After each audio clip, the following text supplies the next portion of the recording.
So hello guys, pildi ang Lakers 0-1.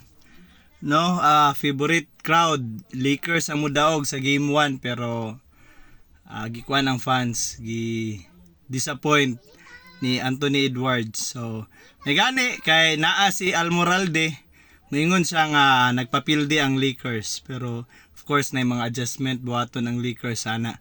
Katong matan-awan daghan kayo open nga 3-point shot ang Minnesota Timberwolves, no.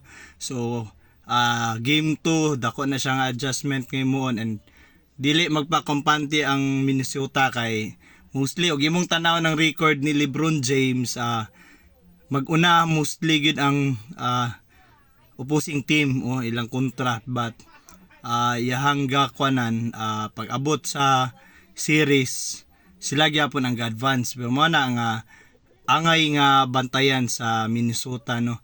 Dili sila magpakampante, so hantod dili mao man ang kanang series kay daghan pa na adjustment, daghan pa buhaton na and kinanglan mo step up pod ang uban, no.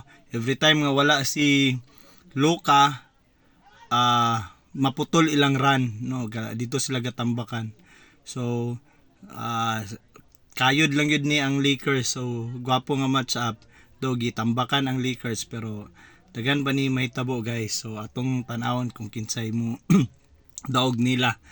And so sunod na pod nga dula Warriors o ang Houston Rockets. So sa kung tanaw Warriors.